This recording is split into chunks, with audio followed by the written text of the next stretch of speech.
사랑하는 형제 여러분, 10월 29일 화요일 새벽 묵상에 오신 것을 환영합니다. 오늘은 사사기 8장입니다.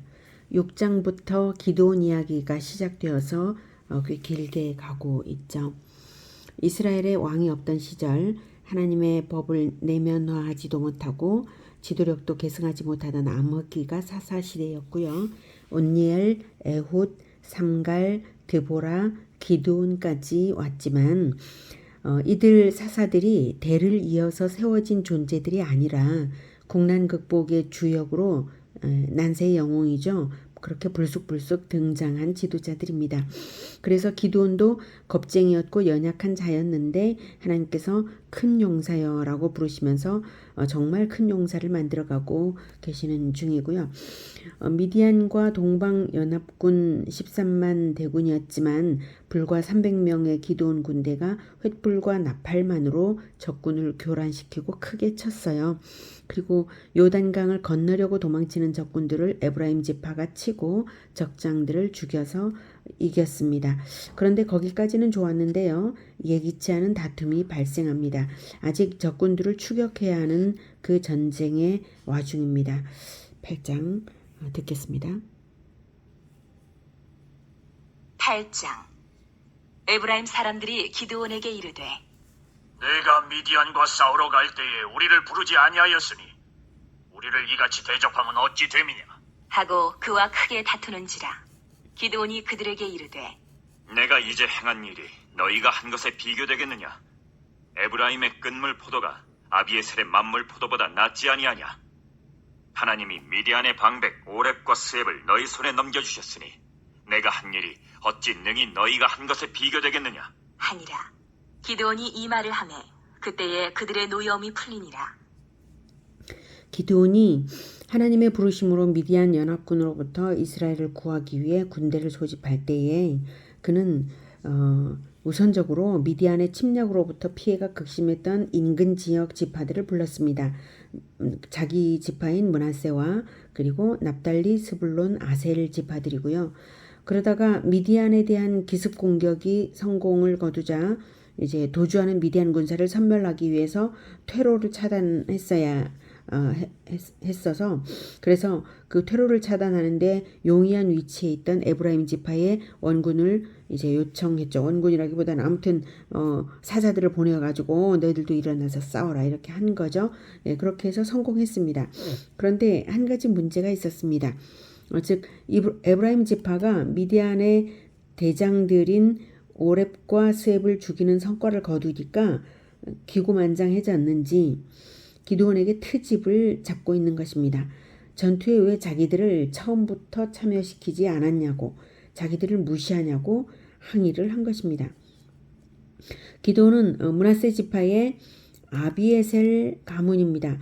에브라임은 전투의 막바지에 참전해서 오렙과 스앱을 죽이는 성과를 거두었는데요. 기드온은 처음부터 전투를 시작하여서 횃불과 나팔 작전으로 13만여 명을 죽게 한 자신의 성과보다도 나중에 참전했어도 적장을 죽인 그 승전의 공로가 크다. 너희들의 공로가 더 크다. 이렇게 말함으로써 에브라임 지파를 이제 달랜 것이죠. 여기서 에브라임의 끈물 포도가 아비에셀의 만물 포도보다 낫지 않냐 이렇게 말하잖아요. 아비에셀, 즉 므낫세의 아비에셀 가문의 자기 자신을 의미하는 거예요. 자기 자신의 성과가 바로 아비에셀의 만물 포도이고요. 에브라임의 끈물 포도는 에브라임 지파가 나중에 올린 성과, 즉 오렙과 스앱을 죽인 성과를 의미하는 말입니다. 그래서 기드온의 첫 성과보다 에브라임의 나중 성과가 오렙과 스앱 즉 대장을 죽인 성과니까 그것이 더 대단하지 않냐 이런 뜻으로 말을 하는 거예요. 예, 그것을 이제 농사에 비유한 거죠. 포도의 첫 열매 만물 포도가 끈물 포도보다는 아주 달고 이제 끈물 포도는 시고 맛없고 그렇거든요. 그런데 오히려 에브라임의 끈물 포도가 에브라임이냐 아니면 므낫세냐에 따라 가지고 오히려 끈물 포도가 아비에셀 즉 므낫세의 만물 포도보다도 훨씬 더 이제 달다 이런 식으로 표현을 한 거예요. 그런 것만 봐도 이제 에브라임이 므낫세 지파보다 더 나은 지파 아니냐 이런 표현을 하는 거죠. 예, 그래서 포도 농사에 비유도 하고 또 하나님도 에브라임에게 적장을 넘겨주신 것이라고 그렇게 말을 해서 에브라임을 높여준 것입니다. 아주 지혜롭고 겸손하죠. 자, 그런데 이 에브라임의 태도가 정말 어이없지 않습니까? 이 전투 와중에 이런 자존심 시비를 하면서 사람 사기를 떨어뜨리는 에브라임 지파의 모습이 참 유치하지 않습니까? 전투에 집중해도 모자랄 판이거든요. 지금 끝나지 않았어요, 전쟁이. 예, 근데 에너지를 엉뚱한 데 더 빼게 만들고 있죠. 기도는 적군을 뒤쫓는 일이 이제 급하니까 겸손한 지혜를 발휘해서 어려움을 술렁 넘어서고 있는 것입니다. 자, 그런데 또 난관이 또 있었어요. 이제 4절. 기드온과 그와 함께한 자 300명이 요단강에 이르러 건너고 비록 피곤하나 추격하며 그가 숫곳 사람들에게 이르되 나를 따르는 백성이 피곤하니 청하건대 그들에게 떡덩이를 주라. 나는 미디안의 왕들인 세바와 살문나의 뒤를 추격하고 있노라. 하니 숫곳의 방백들이 이르되 세바와 살문나의 손이 지금 내 손안에 있다는 거냐? 어찌 우리가 내 군대에게 떡을 주겠느냐? 하는지라. 네, 지도를 먼저 볼게요. 자, 이 지도에서 보면 여기 이쪽이 모래산이 있는 쪽이에요. 그리고 이제 이렇게 퇴로가 이렇게 된 거죠. 여기가 갈릴리 바다, 요단강, 그리고 이쪽에 사해가 있습니다. 그리고 미디안군은 이렇게 이제 도망을 친 거예요. 그리고 이쪽에 에브라임 지파는 이쪽에 있습니다. 그리고 숫곳과 이제 브누엘이라는 곳이 여기 있습니다. 여기 숫곳 사람들한테 말을 한 거죠. 지금 요단강을 건넜고 숫곳은 다른 지파예요. 갓 지파 사람들입니다. 퇴로 차단에 에브라임 지파의 힘을 빌렸고 이쪽에 있는 에브라임 지파의 힘을 빌렸고 그리고 이제 추격하는데 300명이 음식을 먹지도 못하고 추격을 하는 중이거든요. 그리고 이제 숫곳에서 음식을 요청하는 거예요. 네. 갓 지파 성읍이고요.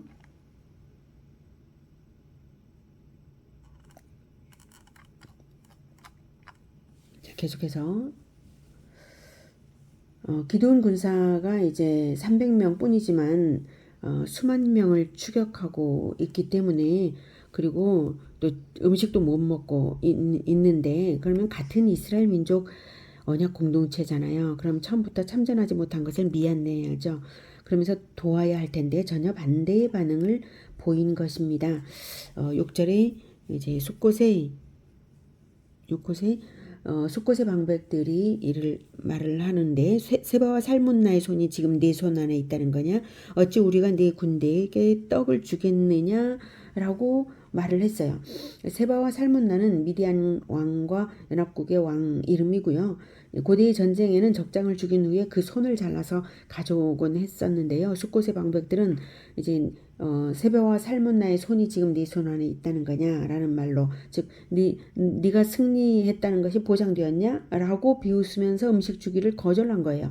즉 이 말은 승리는 오히려 세바와 살문나에게 있게 될 것이 뻔하다 이 말이죠. 너에게 음식을 주었다가 나중에 후한을 우리가 어쩌란 말이냐 이런 뜻입니다. 동족의 요청을 거절함으로써 이적 행위를 하고 있는 숫곳 방백들입니다. 자, 그래서 7절 기드온이 이르되 그러면 여호와께서 세바와 살문나를 내 손에 넘겨주신 후에 내가 들가시와 찔레로 너희 살을 찢으리라. 하고 거기서 브누엘로 올라가서 그들에게도 그같이 구한즉 브누엘 사람들의 대답도 숫곳 사람들의 대답과 같은지라. 기드온이 또 브누엘 사람들에게 말하여 이르되 내가 평안히 돌아올 때 이 망대를 헐리라 하니라. 네, 들가시와 찔레로 찢으리라라고 7절에 이제 말을 했죠. 이 말은 원문상 이제 타작하다 이런 말이고요. 가시와 찔레로 된 도리깨로 타작을 하듯이 너희들을 혹독하게 죽이겠다 이런 뜻입니다. 학살하겠다 이 말이죠. 자, 이 말이 굉장히 이제 심하다는 생각이 듭니다. 그러나 지금 전쟁 중이다 이것을 생각해야 돼요. 전쟁은 이 편 아니면 저 편이죠. 중간이 있을 수가 없습니다. 다른 나라 사람이라면 뭐 우리나라 전쟁 아니야 이렇게 생각할 수도 있겠지만 그래서 이 정도까지 하기 어려울 수도 있겠지만 그러나 지금 이 편 아니면 저 편인 그러한 전쟁에서 숫꽃과 브누엘은 지금 누구 편을 들고 있나요? 미디안 편을 들고 있는 것입니다. 9절에 이제 망대를 헐리라라고 기도원이 말하는데 이제 망대는 성읍의 부속 건물 중에 가장 중요한 것인데요. 성벽보다 높게 건축해서 적군의 침공을 발견하고 적의 공격에 대항하는 방어물이고 또 최후에는 피난처가 되는 건축물 그것이 망대입니다. 이런 망대를 헐리라라고 하는 것은 너희들은 적이다. 그러므로 내가 승리하여 평안이 돌아올 때에 너희들의 평안과 안전을 없애버리겠다라는 그러한 의미입니다. 그래서 숫꽃과 브누엘은 이제 적이다라고 규정을 하고 있는 거예요. 10절. 이때에 세바와 살문나가 갈골에 있는데 동방 사람의 모든 군대 중에 칼든 자 12만 명이 죽었고 그 남은 15,000명가량은 그들을 따라와서 거기에 있더라. 적군이 안심하고 있는 중에 기드온이 노바와 욕부하 동쪽 장막에 거주하는 자의 길로 올라가서 그 적진을 치니 세바와 살문나가 도망하는지라. 기드온이 그들의 뒤를 추격하여 미디안의 두 왕 세바와 살문나를 사로잡고 그 온 진영을 격파하니라. 네, 횃불과 나팔 전략으로 이길 때에 적들은 아군끼리 서로 싸워서 스스로 12만 명이 죽었죠. 그것을 여기서 이제 언급하고 있어요. 그래서 12,000명이 이제 남았는데 기드온 군대는 300명밖에 안 돼요. 그런데도 12,000명을 추격했고 끝까지 추격한 거예요. 포기하지 않고 먹지도 못한 그런 상태에서 말입니다. 그렇게 놀랍고 용맹하고 그런 그리고 또 충성스러운 사람들만 하나님께서 남기셨던 것입니다. 이런 용감성 이런 것은 충성에서 나온 거죠. 자, 그렇게 해서 이제 완승하고 돌아오는데요. 자, 13절. 요아스의 아들 기드온이 헤레스 비탈 전장에서 돌아오다가 숫곳 사람 중 한 소년을 잡아 그를 신문하매 그가 숫곳의 방백들과 장로들 77명을 그에게 적어준지라. 기드온이 숫곳 사람들에게 이르러 말하되 너희가 전에 나를 희롱하여 이르기를 세바와 살문나의 손이 지금 내 손 안에 있다는 거냐? 어찌 우리가 내 피곤한 사람들에게 떡을 주겠느냐 한 그 세바와 살문나를 보라.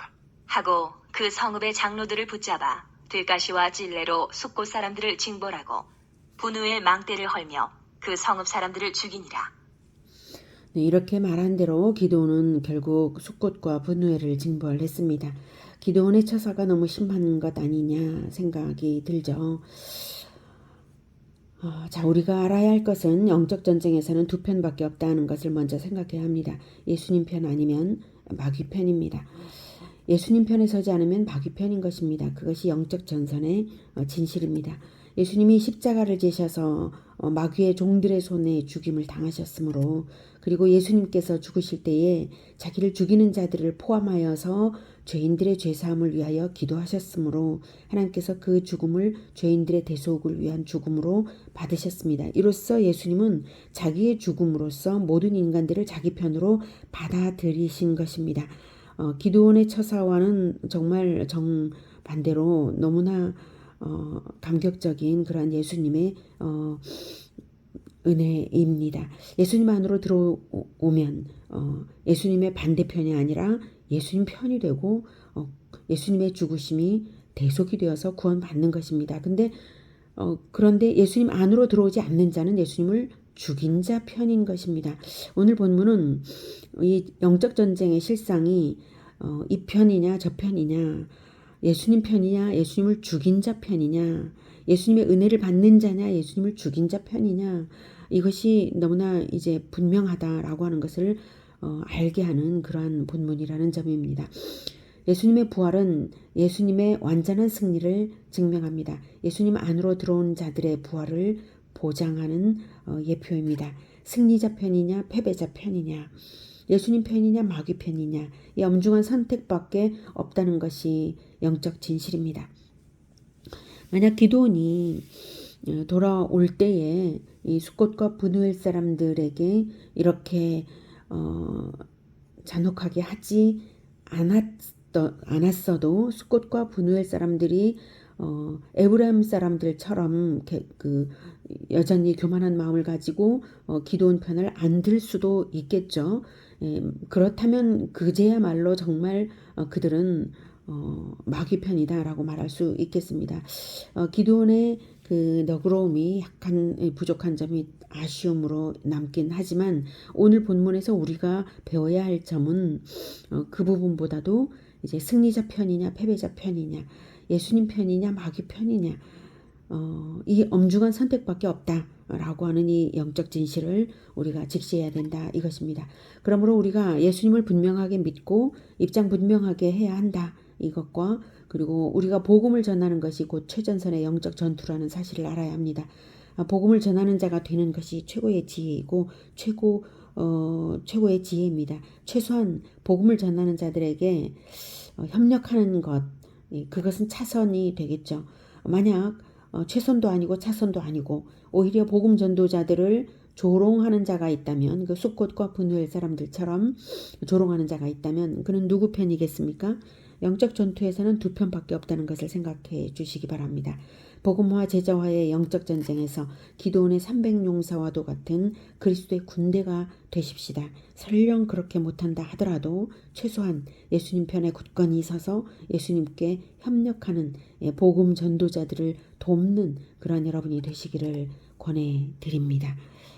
영적 전투, 이것을 생각하면 예수님께서 다시 오실 때, 재림 때에 중간은 없습니다. 지옥과 천국에 중간이 없는 것처럼 말입니다. 예수님께서 다시 오실 때에 영광의 예수님을 맞이하는 영광의 그리스도의 군대, 바로 그들이 우리가 되기를 기원합니다. 기도하겠습니다. 하나님 아버지,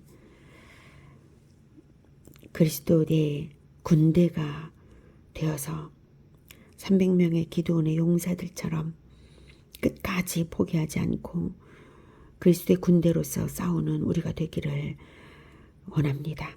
하나님 도와주시옵소서. 비겁한 자가 되지 않도록, 예수님의 반대편에 서는 자들 편에 서지 않도록 주님 도와주시기를 원합니다. 우리가 끝까지 그리스도의 군대로 서겠습니다. 가장 용맹한 자들로 나아가는 우리 예수 제자가 되기를 주님 간절히 원하며,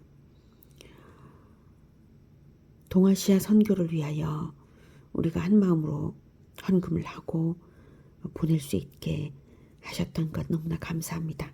우리가 이러한 일들과 그리고 직접적으로 복음을 들고 나아가서 사람들에게 복음을 전해주는 그러한 일들까지 계속해서 더욱 복음화의 그 걸음을 걸을 수 있게 하여 주시옵소서.